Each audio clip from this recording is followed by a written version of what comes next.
Imagine waking up to find 8 billion euros missing from a company's accounts overnight. It sounds like the plot of a Hollywood thriller, but for thousands of people it was a harsh reality that shattered lives and shook the financial world to its core. That's exactly what happened with Parmalat, the Italian dairy giant that went from family empire to financial disaster in the blink of an eye. The story of Parmalat is a cautionary tale about how ambition, unchecked, can spiral into catastrophe. Let's rewind. Parmalat started as a humble milk company in Parma, Italy. By the 90s, it was a global powerhouse, exporting milk, juice, and cookies to more than 30 countries. Its products became household staples, and the company was a source of pride for the region. On the surface, it was a rags-to-riches tale. But behind the scenes, something far darker was brewing. The company's rapid growth masked a web of secrets and lies that would eventually unravel. The company's founder, Calisto Tanzi, was hailed as a self-made success. But as Parmalat grew, so did his ambition and his greed. Tanzi was determined to keep the company at the top, no matter the cost, and he surrounded himself with loyalists who rarely questioned his decisions. Tanzi wanted to keep his empire expanding, even if it meant bending the rules. He pushed for more acquisitions, more deals, and more visibility, always chasing the next big win. Here's the kicker. Instead of letting growth happen naturally, Parmalat started faking its numbers. The pressure to impress investors and maintain the illusion of unstoppable success became overwhelming.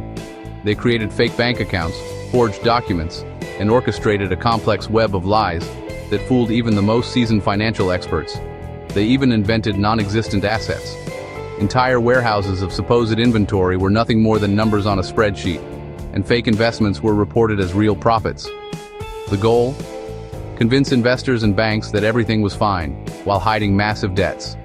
The deception was so elaborate that it fooled auditors, regulators, and even the company's own employees. At its peak, Parmalat was sitting on a mountain of debt. Yet, it kept buying companies, sponsoring sports teams, and promising huge returns.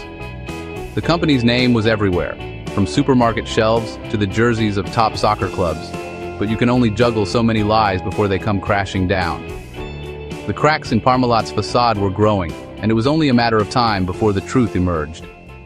In December 2003, auditors asked a simple question: where's the money? The company's elaborate scheme began to unravel as investigators dug deeper into the accounts. The answer? Nowhere to be found. The supposed billions in offshore accounts simply didn't exist. 8 billion euros gone. Investors lost their life savings. Pensioners, families, and small business owners were left devastated, their futures uncertain. Thousands of workers lost their jobs. The collapse sent shockwaves through the Italian economy, and entire communities suffered as factories closed and livelihoods vanished. Even soccer clubs backed by Parmalat went bankrupt. The scandal didn't just destroy a company, it left a trail of broken dreams in its wake. The fallout was brutal. Tanzi was arrested, later admitting he siphoned off nearly €1 billion to cover his own losses. The courts handed down harsh sentences, and the scandal became a national disgrace. Parmalat became Europe's Enron, a symbol of unchecked corporate greed and one of the biggest financial collapses in modern history. The scandal forced governments and regulators to rethink how they oversee big business. Here's what I take away from the Parmalat scandal. Greed can blind even the most successful, and when trust is broken, entire economies can tremble. The ripple effects of one company's deception can be felt far beyond its own walls. So if you're ever tempted to cut corners or hide the truth in business, remember Parmalat, and think twice. Integrity isn't just a buzzword, it's the foundation of lasting success. If you found this story eye-opening, hit that subscribe button for more finance tales that'll keep you on the edge of your seat. There's always more to learn from the past, so you don't repeat it in the future.